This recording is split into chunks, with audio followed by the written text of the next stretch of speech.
आपको पता चल गया कि देश का मुसलमान हमारा साथ नहीं दे रहा। हमने हथकंडे अपना लिए, हमने आरएसएस की नीति अपना ली, हमने डंडा अपना लिया, दंगे हो गए, लेकिन मुसलमान हमारे साथ आने के लिए तैयार नहीं है।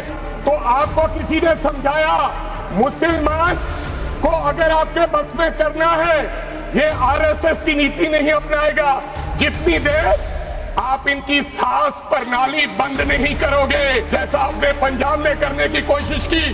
किसान झुका नहीं, पंजाब के लोग नहीं झुके, सिख नहीं झुके, तो आपने एमएसपी का झगड़ा अब तक डाला हुआ है कि किसान की सांस प्रणाली बंद कर दो तो पंजाब अपने आप झुक जाएगा।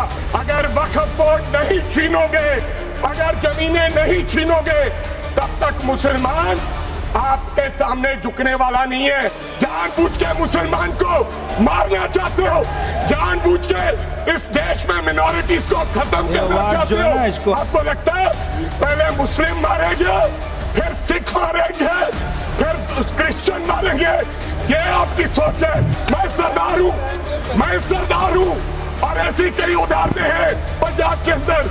अगर किसी मुस्लिम के पास कब्रिस्तान नहीं था तो सरदारों ने अपनी जमीन देके कब्रिस्तान बनाए। ये कौन सा अधिकार है कि मैं किसी को चीज दान देना चाहता हूं? और इसको कौन बताएगा? रिजू साहब ये बताएंगे कि ये प्रैक्टिसिंग मुस्लिम है या नहीं है। आज गृह मंत्री साहब ने कहा गवर्नमेंट प्रॉपर्टी पर किसी का अधिकार नहीं है, पंचायत की जमीन कोई दान नहीं दे सकता है। मैं आपको इसके पीछे लोचा क्या है, इसके पीछे छुपा हुआ राज क्या है।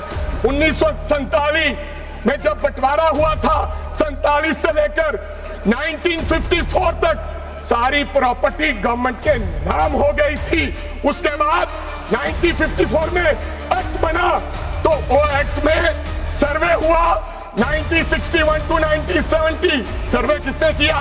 कलेक्टर ने। अगर पंजाब की, हरियाणा की, हिमाचल की बात करूं तो डिविजनल कमिश्नर अंबाला बैठते थे, उन्होंने सर्वे किया, तहसीलदारों ने सर्वे किया, तो वक्फ बोर्ड को यह जमीन देने का काम किया। अब क्या हो गया? जैसे राहुल गांधी कर्नाटक में भाषण देते हैं, गुजरात में मुकदमा दर्ज होता है, सजा हो गई।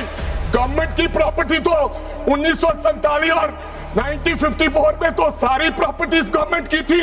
अब एक बंदा खड़ा होगा तो वो कहेगा कि यहां पर ये गवर्नमेंट की प्रॉपर्टी है, डिस्प्यूट होगा, तो आप वक्फ बाय यूजर का अधिकार खत्म कर दोगे कि ये तो जमीन गवर्नमेंट की थी, आप उसकी जमीन छीन लोगे।